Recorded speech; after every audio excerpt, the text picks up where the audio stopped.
Tibiwa meno ni kitu ambacho sio kweli.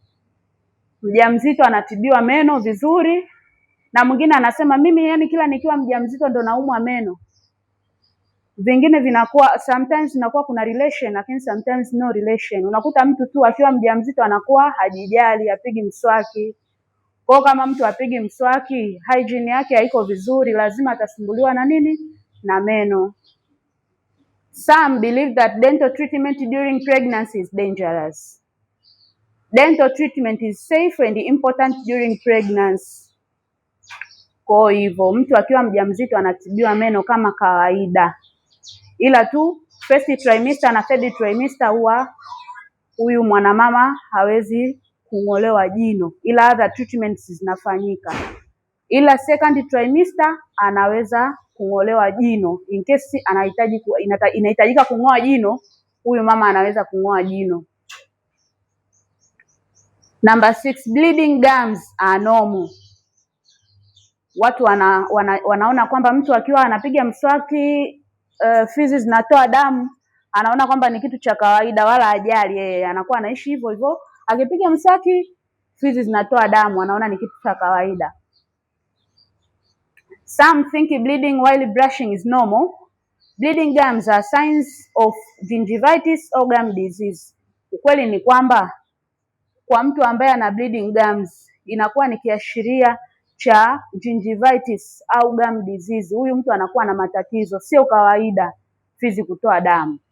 Kwa fizi ambazo ziko health sio kawaida kutoa damu. Kwa hiyo ukija kwangu unaniambia fizi zinatoa damu, kuna vitu fulani hivi nitakuwa ninaviclick kwamba vinaweza vikawa vinahusiana na hiyo changamoto.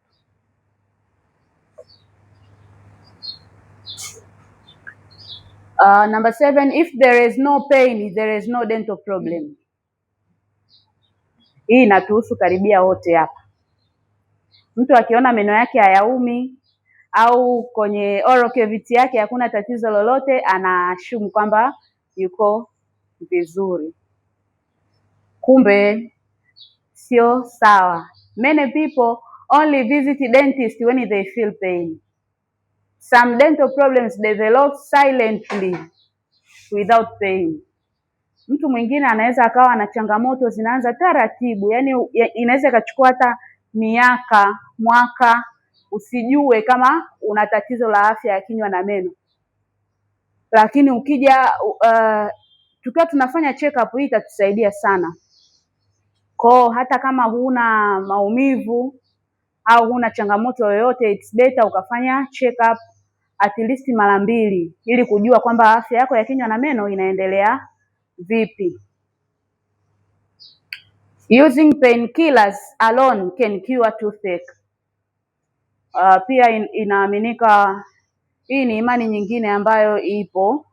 Watu wanaamini kwamba ukitumia dawa za maumivu hizi unaweza ukawa umetibu kabisa jino linalouma, kitu ambacho sio sawa.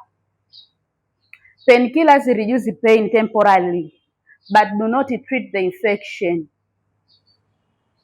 Hivyo ndivyo ilivyo. Hizi dawa za maumivu zinatusaidia tu kutuliza maumivu kwa muda mfupi. Badala ya hapo maumivu yataendelea. Kwa hiyo it's better kuja kucheck na sio kutumia tu dawa kiolela. Unasikia maumivu na kunywa tu dawa.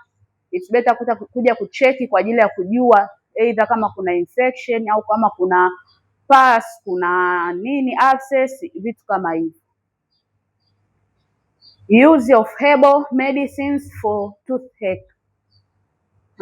Dawa za kienyeji zinatumika sana mpaka leo.